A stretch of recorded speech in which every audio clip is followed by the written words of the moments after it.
From LinkedIn News, I'm Leah Smart, host of Everyday Better, an award-winning podcast dedicated to personal development. Join me every week for captivating stories and research to find more fulfillment in your work and personal life. Listen to Everyday Better on the LinkedIn Podcast Network, Apple Podcasts, or wherever you get your podcasts. Did you know that small and medium businesses make up 98% of the global economy, but most B2B marketers still treat them as a one-size-fits-all? LinkedIn's Meet the SMB report reveals why that's a missed opportunity and how you can reach these fast-moving decision makers effectively. Learn more at linkedin.com/meet-the-SMB. Hey everyone, now that we're part of the LinkedIn Podcast Network, we're going to do more LinkedIn live events that will show up on the Negotiate Anything podcast. So what this means is that you have the opportunity to actually be part of some of these episodes. So if you haven't done it yet, make sure you follow me on LinkedIn so you can stay up to date on when these events are happening. And now, without further ado, let's jump into this LinkedIn Live. Hello, everybody. Welcome to our live. And I guess since this is going to be put on the Negotiate Anything podcast, welcome to Negotiate Anything Live. So here's the framework that we're going to do. I think the live from last time went pretty well. So let's just keep on replicating that.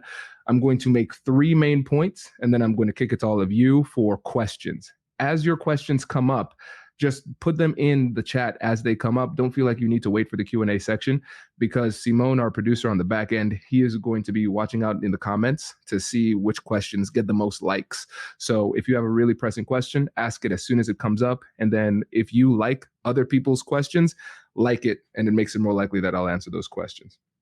Cool. Whitney Christian, we have a celebrity here in the house. Whitney Christian from Ohio. That Whitney is my wife, the person who puts up with me every day. So thank you, Whitney. Thanks for coming. That's really exciting. Really exciting. Good to see you too, Jocelyn. Cool. So let's get into it. Now, when we're talking about AI, my perspective is that this is going to be one of the most revolutionary technologies that we ever see. And I actually had one of my favorite YouTubers who focuses on AI, who's been in artificial intelligence and machine learning in that world for 15 years. And that podcast is going to come out in probably a few weeks. Simone, you could put the release date in the chat to let people know.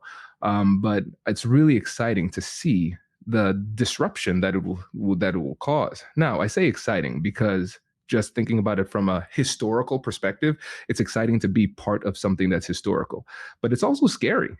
I mean, how many of you out in the chat would describe this as scary? I know a lot of people are afraid of the technology, what it could potentially mean for the future of society. There are a lot of question marks that still exist about it. And there's going to be a lot of disruption in industries as it relates to potentially unemployment, but also new opportunities. And so for me, I want all of you to be caught up on the forefront of this as much as possible. So as I learn more about it, I want to share it with you. Now, you know my background. I am not a computer scientist or anything like that. I'm a lawyer, and my focus is on negotiation, communication, and conflict resolution. So my focus as it relates to this topic is going to be on how it impacts the future of human interaction, the future of human communication. That's really interesting, because at the end of the day, no matter where things go with this technology, we're still going to have conversations. And some of the conversations that we're going to have or have to have soon are going to be on the topics of meaningful regulation of artificial intelligence. That's more on a public policy macro level. But within our school systems, within our communities, within our workplaces, we're going to have conversations about what the integration, the meaningful and ethical integration of artificial intelligence into our workplace is going to look like. Again, I want you all to be well versed as it relates to this. So that's where I'm coming from with this. Okay. Now, as a lawyer, let me go ahead and show some of my lawyer bias. I want to read this to you.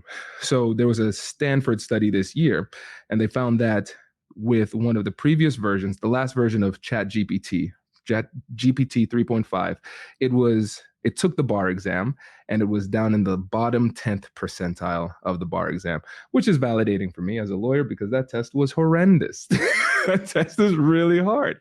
Now, let's fast forward a few months. Now we have ChatGPT 4 just a few months later, and it passed with scores approaching the 90th percentile. Now I'm jealous. Now I'm jealous. This thing is smarter than me. It took me so long to learn this legal stuff, and it got it in no time. And I think one of the things that we have to recognize is that right now, where we are today, think about the amazing things that ChatGPT can do right now. Not just ChatGPT. We have Bard from Google as well. We have a lot of different other artificial intelligence platforms that are popping up all over the place. I think one of the most interesting ones to look at is AutoGPT, which automates the artificial intelligence, and you can give it a task and it just goes out onto the internet and does your bidding, like a little minion, right? There are a lot of new interesting ones. But I think the thing that we have to remember that with all of the technological advances we've seen just in the past few months, this is right now the worst that it will ever be.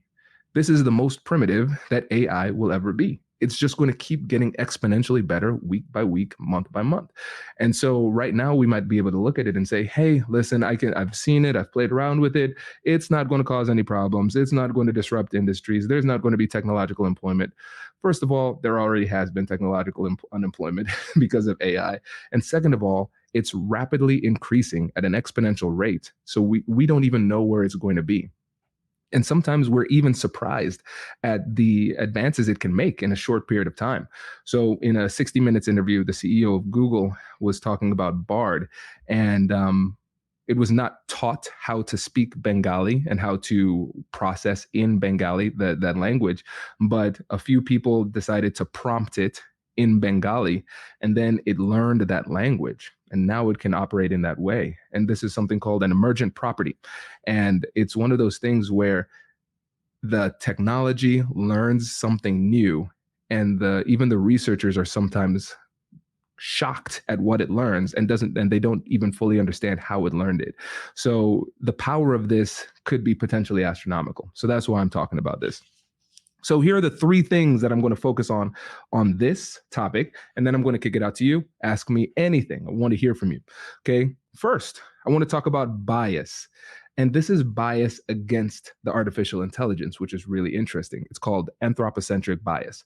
Next, we're going to talk about the importance of human connection and human-centric skills. And then lastly, I think this is the most exciting thing to me, something that I'm calling centaur communication. Okay. So let's talk about anthropocentric bias. So they did this study one time and they had people compare art. And so what they wanted to do was see whether or not people cared if it was made by a human versus whether it was made by artificial intelligence.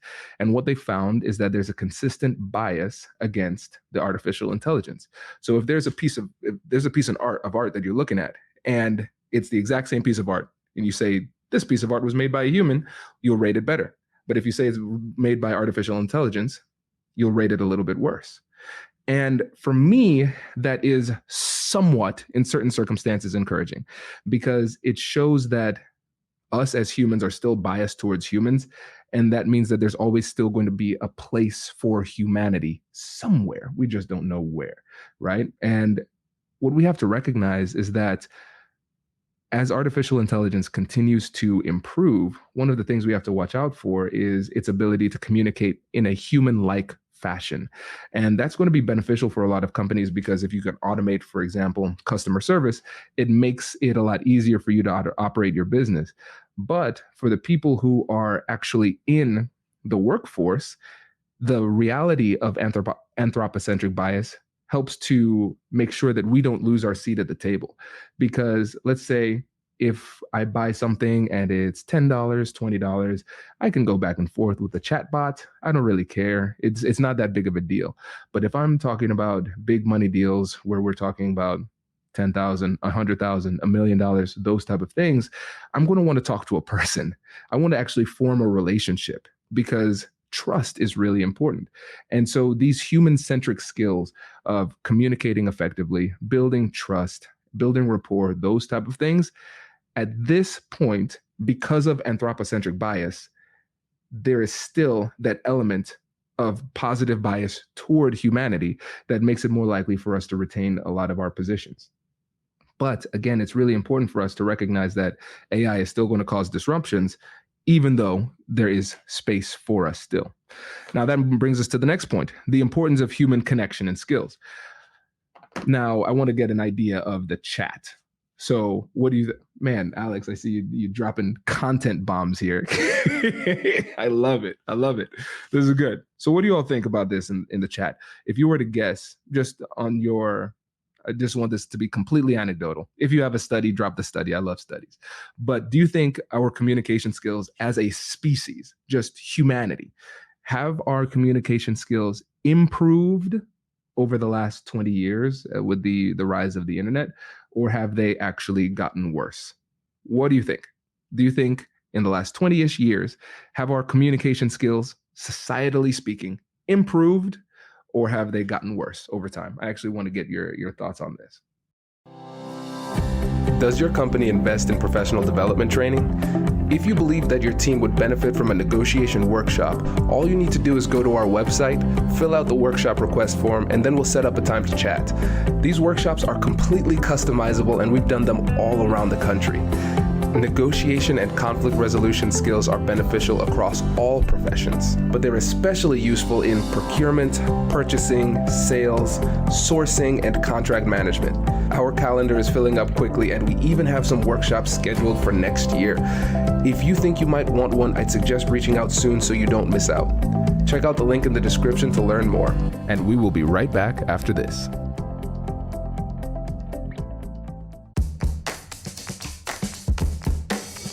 Hey you, I'm Andrew Seaman. Do you want a new job? Or do you want to move forward in your career? Well, you should listen to my weekly show called Get Hired with Andrew Seaman. We talk about it all, and it's waiting for you, yes you, wherever you get your podcasts.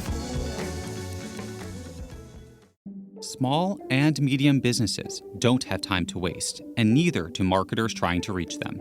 On LinkedIn, more SMB decision makers are actively looking for new solutions to help them grow, whether it's software or financial services. Our Meet the SMB report breaks down how these businesses buy and what really influences their choices. Learn more at linkedin.com/meet-the-SMB. That's linkedin.com/meet-the-SMB. We have to recognize that artificial intelligence will also have an impact on the way that we interact with each other. It's going to have an impact on the quality of our conversation in some capacity. The question is how and in which direction, right? It's gotten worse. They've gotten worse. Communication skills have declined, gotten worse. Depends on the age group. Ooh, Pablo, I like that. I think that's important. It's not a matter of better or worse. I think that could be reductivist. Yeah, I could see that too. I think we have to consider, in terms of better or worse, we have to consider the approach as it relates to the outcome. The approach that we're using for communication, is it narrowly tailored? My lawyer is showing, right? Is it narrowly tailored to meet the objective? And so if our communication skills are not helping us to get closer to our goals, then we could say that they've decreased. But if they are, they can increase. So I think in some ways, okay, I can communicate a lot faster nowadays than before. So for instance, since Whitney's here, let me call her out here. At 1 a.m., the alarm went off at my house. I know this even though I was on the road. I was in Cleveland earlier today because I got a message, my phone alarmed. So I called Whitney. She said, hey, I was trying to fix the alarm at 1 a.m. And first of all, why are you fixing the alarm at 1 a.m.? Why are you trying to do this? Right. But she said everything was fine, you know? And so that is a conversation that never could have happened before the internet, before cell phones, those type of things. So I think in terms of the opportunities we have to connect with people across distances, that has improved. But in terms of our human to human interactions with each other, it depends on the situation, but I think that they've decreased. And now when we have ChatGPT, we have Bard, we have all of these other large language models that are helping us communicate, what I'm realizing is that there is a risk of over-reliance on the models to facilitate communication. And so the art of actually taking the time to craft an email or a letter or whatever it is going to be lost because ChatGPT, AI, whatever it happens to be, it can do it instantaneously. I don't think that's too much of a loss because we've all wasted way too much of our lives sending emails. But when it comes to face-to-face human interaction or real-time human interaction on the phone or in video chat, we don't have the benefit of artificial intelligence helping us to craft our message in a really nuanced way. And so the increased reliance on this technology may continue to perpetuate the decrease in the quality of communication between people. And so that we could look at that and say, that is sad. That's one thing. Well, that's one way we could look at it. Or we could look at this and say, this presents an opportunity for us in the market. The organizations and the individuals who actually take the time to double down on their humanity and delve deeper into what it takes to communicate and connect human to human, they're going to have an outsized advantage in the marketplace. Because as those skills start to decrease in other people, if you start to increase those skills, then you're going to be in a better position to make sure that you stay invaluable to your organization. And so I think this is something that's really important for us to keep in mind when it comes to this. The value of human interaction and our uniquely human skills, that is not going to go away. So we have to keep on investing in those skills. And I think one of the most important reasons why is that the thing that we used to use to distinguish ourselves in the marketplace in certain sectors is going to be diminishing. And that's the quality of our intellectual processes, more specifically, the knowledge that we have. So for example, let's go back to the example I gave with the ChatGPT and the bar exam, for example. Right? We saw in a very short period of time, it learned a ridiculous amount of legal knowledge. And the knowledge, this is the first time in history that technological unemployment is actually coming for the knowledge class, where our intellectual advantage is becoming commoditized. And so we might look at these models right now and say, yeah, it's making a lot of mistakes when it gets to more nuanced topics. That is objectively correct. And even though that's correct, we can see how it's improving upon those skills really, really quickly. So how long can we bank on that being the case? How long can we bank on it not continuing to get better? Because if it was in the 10th percentile at the beginning of the year, and then 3 months later, it's in the 90th percentile of the bar exam, what will it be in 1 year? What will it be in 2 years? We have to keep an eye on the trends to see where this is going. And if it keeps on improving at this rate, it's going to have, it will change the world in ways that we can't fully fathom at this point. Okay, so keep that in mind. And now let me bring this to the last point, and that is what I call centaur communication. I'm super excited about this because it allows me to talk about my favorite addiction, which is chess. So shout out to anybody out there who plays chess. Okay. So I play on chess.com. I've played over 20,000 games. I'm obsessed with it. And I remember, well, no, I don't personally remember that well. But if you recall, back in 1997, Garry Kasparov lost to Deep Blue. It was the first time a computer beat a human. We always used to think that humans were better at these types of computational skills. And it was a big deal in the chess world, but also in technology in general, that they were able to create something that could beat Kasparov at chess. And now, when we fast forward a little bit, Kasparov came up with a new solution, which was really interesting, and he called it centaur chess. So when you think about the mythical creatures, the centaur, it's half horse, half man, right? And so with centaur chess, what you're doing is you're pairing a computer with a human. And a computer plus a human beats a computer by itself, which is really interesting. So you have the infinite computing power of the machine, but then the artistry of the human in tandem actually improved the quality of overall chess. Now, I want us to bring that same methodology to the difficult conversations we're having day to day. I think in the future, the most effective negotiators and the most effective communicators are going to be centaurs. They're going to be the ones who understand how and when to implement these artificial intelligence tools to improve the quality of their communication, to improve the efficiency of their communication, but also injecting a little bit of humanity when it's necessary. I think this is the future of communication. And so for me, when I think about where we are right now with artificial intelligence, it is a skill. Learning to use it is a skill. And you yourself as a human, you get better at using artificial intelligence the more you utilize artificial intelligence. And so my last comment on this, when it comes to centaur communication, is I want to encourage all of you to get on these platforms and try it out. Play around with it, see the differences between it. Because I was always using ChatGPT, for example. That's the one that's most popular right now. But in the last few weeks, I started using Bard by Google, and it has different capabilities. It's connected to the internet. I think it's a little bit faster, but I feel like ChatGPT, especially GPT-4, is a better writer.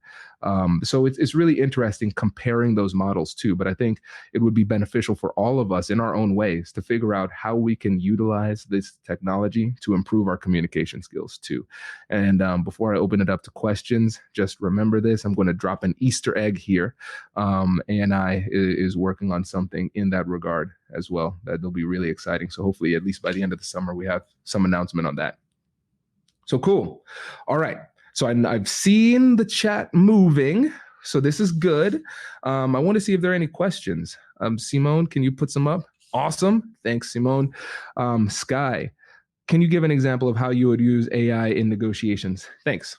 So I want to also shout out Martin Rand. If you're not following Martin, check him out. We should tag him here in the comments too.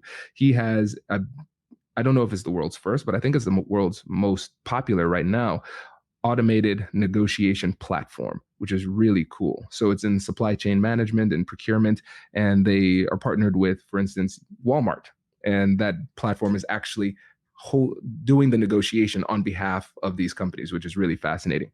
But for me, when I think about how I would use artificial intelligence as a centaur communicator, what I would do is, for instance, if I have to write an email now, I use it through ChatGPT. So what I would do is I would describe the situation, say, hey, I'm in a consulting firm. I'm talking to a client. They had this concern. I want to respond in this way. I want to use this type of tone. And I would just ramble my thoughts, ramble it. And then I say, turn this into an email. And then 5 seconds later, I get a pristine email, grammatically correct, all of those things. And I use it as my first draft creator. And so I would take that first draft, make those edits, quamatize it, put it in my voice, send it. And then when it comes to preparing for the negotiations, you can use the AI to prepare. So I might describe the situation, ask it to come up with a list of questions that I might want to ask during the conversation. I might describe the situation and say, hey, what are some concerns that they might be having on the other side? Those type of things. So it helps me to brainstorm a little bit. I always want to make sure that I'm in the driver's seat and I'm leading the discussion, and it's still Kwame leading the discussion. But in the preparation stage and the early stages of communication, I'll use that because it's more efficient when it comes to drafting and writing. And then it also helps me to see things from different angles too. Great question. Cool. All right. What other questions do we have? One of the fears people have around AI is that the technology will replace them. What are 2 ways professionals can employ the technology to enhance their skills? Yeah, I think the first thing we have to do is recognize that that is a legitimate concern. It is legitimate. I think that we often do people a disservice by trying to soothe their concerns when they are legitimate concerns, right? So one of the things that people can do is start to get ahead of the curve and think about how strategically they can utilize artificial intelligence in their role and communicate that narrative to their managers, their colleagues, those type of things too. Because as companies are making decisions on what the future looks like, if they are potentially considering downsizing people because of the advent of artificial intelligence, the people who have demonstrated competence in artificial intelligence and have adopted it and have used it in a meaningful way in their role to increase productivity, I think that's going to be really critical in making sure that you remain indispensable for your company. I think it's about focusing on the key metrics of productivity. What is the output that you are trying to do day to day at work? Efficiency. Can you do more with less? Those type of things. I think, and saving money, cost savings for sure. If you're the person kind of leading the charge in that type of way, then it puts you in a position to be more indispensable going forward. Good questions. Will you be utilizing AI for investing in the financial market? No. Here's why, Alice. I'll be super straightforward on this, because I'm not well versed in the financial market, and I am not capable of creating an AI. And I know there are people who do both really well. And so even if I thought that was doable, I do think it's doable. I just don't think I have the capacity to capitalize on it. But I probably would put my money with somebody who I believe can. Right. So that's a good question. So I wouldn't personally be doing it, but I'll definitely go behind somebody who can convince me that they can. Cool. Ooh, what if a person has access to a superior AI? I mean, there we go. It becomes an arms race. And I think that's one of the scariest, but also most exciting things about it, because it will be an arms race. I mean, think about how much money is going into this. Google lost billions of dollars just because Microsoft acquired OpenAI. Like, nothing other than that, nothing happened, but their market value went down. You know, there's a lot of money behind this, and there's never going to be a time where humanity as a whole says, you know what, we've advanced enough, we're good. And so we will consistently run into those situations where somebody might have a superior AI. And then if it's your AI that you're using, you want to figure out a way to improve it. Or you might say, you know what, I lost because I was using the wrong one. And the superiority of the AI in those interactions becomes the best marketing tool for that company too. So yeah, I think that's why it's also important to focus on those human skills as well, because if you find yourself kind of outgunned in that regard, you still want to be able to rely on something else. My biggest fear is that it becomes kind of like a limiting factor for our personal skills development, you know, so that's a legit concern too. How would you pitch to your boss or company to start investing in AI? Ooh, that's good. Let me make some assumptions here, Michael here, because if your boss has not started investing in, or at least thinking about it, it's likely that they might be either a late adopter, just in general, to technology, or they might be resistant. Let's go back to anthropocentric bias too. There are a lot of people who are just explicitly and sometimes implicitly biased against artificial intelligence. And so first, if it's a situation of resistance where there's actually explicit resistance, what I would do is I would empathize with them to try to figure out what it is that's holding them back. Tell me the root of this resistance. Help me to understand where you're coming from. And then once I gather that information, then I will tailor my pitch based on what their concerns are, right? Because if they don't think that it's going to be beneficial, they don't think it's going to increase productivity, great. Then I can tailor my pitch in that regard. If it's a situation where they are afraid of it and there might be some data privacy concerns, okay, then I'll tailor my pitch based on those concerns, right? So we have to figure out what the root of resistance is, and in order to persuade somebody on their own terms. So yeah, I think that's the best way to go forward doing it. And I think also providing case studies of other organizations that have incorporated this effectively is going to be really beneficial as well, so they can see some practical value. The media has a tendency to do media things with stories. And sometimes it can be hard for people to understand what's real and what's not. And so if you can give them a practical case study that speaks to that is somewhat related to your organization's industry, then I think that'll be really persuasive. Cool. How do you see, great question. How do you see the future of AI in healthcare? I mean, it's significant. I mean, Google announced recently with some of their new tech as it relates to AI. I forget exactly what it was, but they were able to help to design, I believe, a better needle that could move medical advancements forward significantly. I'm not going to try to freestyle on it because that's a little bit outside of my domain, but I will say this: it's going to have a significant impact on all levels of medicine too. I was talking to Whitney about this as well. and they're experimenting. Well, maybe I shouldn't say that.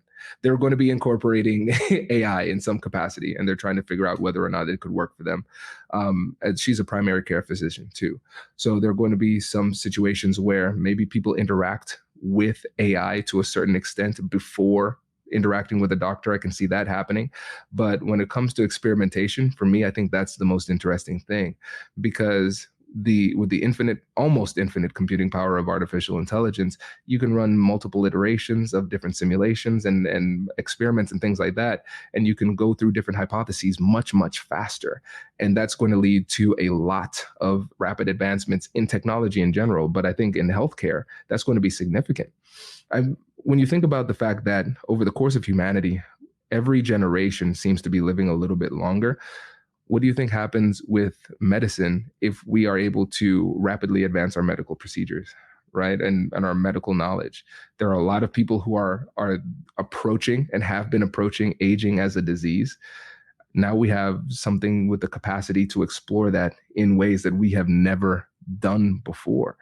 So I think it's going to have a revolutionary impact on the healthcare field too.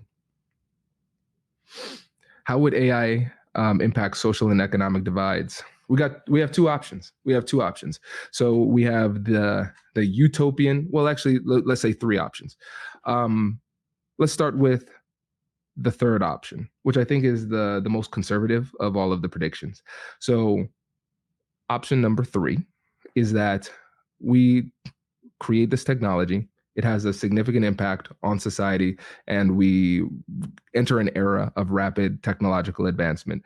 And people who can take advantage of it will benefit. People who miss the boat are at risk of not finding their place in the job market.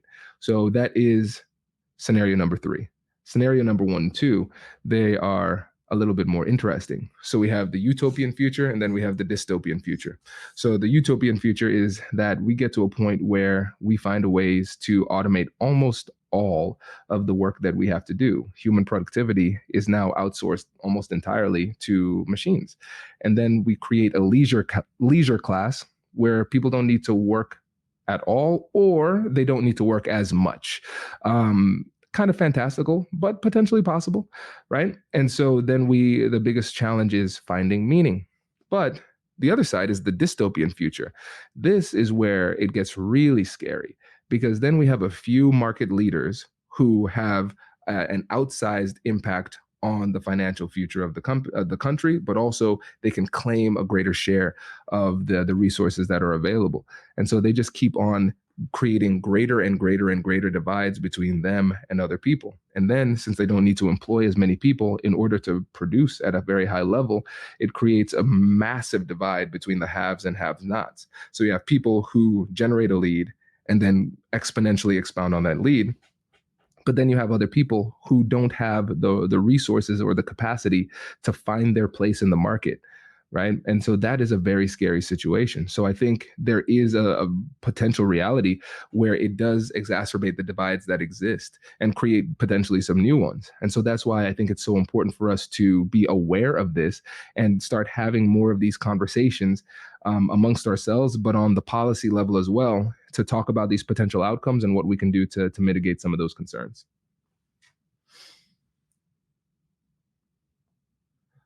Cool. Ooh, I see Alex's question. Will you implant a chip into your brain to have access AI faster? Yes. Listen, and this sounds like science fiction, but I want people to know this is real. The FDA just approved Elon Musk's company Neuralink, which I think is ridiculous that this is one of his least famous companies. Electric cars are cool. Twitter is not LinkedIn. Let's just put it that way. Twitter does its thing, but it is not LinkedIn. But my bias is showing for sure. But Neuralink is really fascinating. These are brain implants, brain chips. This sounds like science fiction, but it is actually happening. And so they can put the chip into your brain. Their hope is that it can cure blindness and some diseases and things like that. But when you expand it into the future, the future looks a lot like a Black Mirror episode. Fun fact, shout out, I didn't know this was happening, but Black Mirror, the Netflix series, is coming back. I'm so excited. So excited. I digress. But I think it's a legitimate future. So will I implant a chip into my brain? I will tell you this. I'm going to be a late adopter on that. There's going to need to be a certain level of success. Let me put it to you this way, Alex. I want to try to be consistent. If it is not as dangerous as driving a car, so if I look at the highway safety numbers and the FAA, the plane statistics for safety, if I look at those things and I can see, okay, the death rate is comparable to what it is at Neuralink, then I'll do it. But I like my brain. I feel like I have a decent one, so I'm not going to risk it just on a hope that it doesn't get fried, so I'm going to need to see a track record of success before I commit in that way. But notice, Alex, that wasn't a no. That was not a no. So awesome question. Awesome question. How do we know if AI generated knowledge is based on true facts? We don't. That's another big problem. Because I talked about the emergent properties, how it can learn something that it was not necessarily explicitly told to learn, but we also have the reality of hallucinations. Hallucinations are when it has when it answers something with confidence and it's very wrong. I remember one of the first things I did was I put my name into ChatGPT. I was like, who is Kwame Christian? And they said, Kwame Christian is the director of the American Negotiation Institute. He's also the author of Negotiating While Black. Negotiating while black, you say? I am black. I have a history of negotiating while black because I have no other option. But I have not written a book on that topic. There's no book on that topic, at least to my knowledge. I know I haven't written that book, and I don't know if it exists, but it said it with confidence. So how do we know whether or not it's true? That's why there still needs to be a human driver of this. And that's why when it comes to content creation, it's incumbent upon the person creating the content to review the content to make sure it's sound. So for me, if I use artificial intelligence to create any content, I still know enough about negotiation to know where it's right or where it's wrong. The problem is we have people who can manipulate information, but I honestly think the thing that's scarier, that it's going to be those people who perpetuate mistruths and they don't even realize that they're doing it. That's scary. So that is one element of artificial intelligence regulation that I think needs to be really explored, especially before 2024's election. I mean, it's here right now. The election is happening right now, essentially. And artificial intelligence should be one of the top things that we discuss. And I'm afraid that America is very reactionary in a lot of situations. And I feel like something bad needs to happen before we start to take this a little bit more seriously. So I was encouraged by the congressional hearings. When you think about the fact that, think about how rare what happened a few weeks ago when Sam Altman and some other leaders in artificial intelligence were at Congress. There's never been a situation where an industry said, hey, everybody, we're creating something super powerful. You should regulate us. Think about that. They came and told on themselves, right? That's rare. That tells you how powerful this is. So I think there have to be some really serious conversations about truth. I mean, we have to have some very serious philosophical conversations about what is truth, what is humanity, what is consciousness, what is sentience. Like, have we created something that's alive? Right? Are we there yet? I don't know. So, but these are conversations because I think we've never really had to explore consciousness and sentience in the way that we have to wrestle with it now. So it's fascinating. So a lot of important conversations need to happen, and understanding truth and how we can make sure that these AI platforms are not perpetuating things that are not true or hurtful. I think that's really important.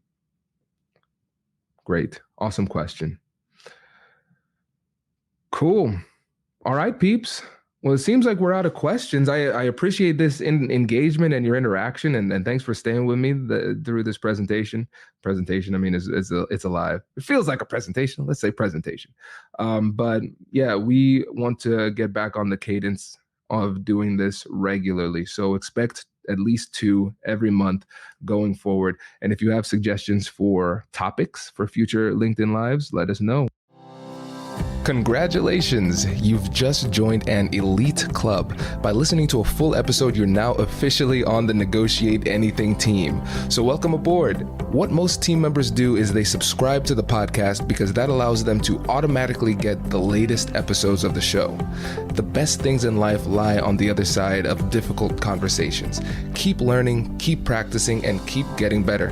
Your relationships will improve, your career will soar, and you'll have the confidence you need to get the most out of these crucial conversations.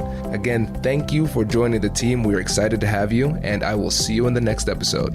I'll catch you later.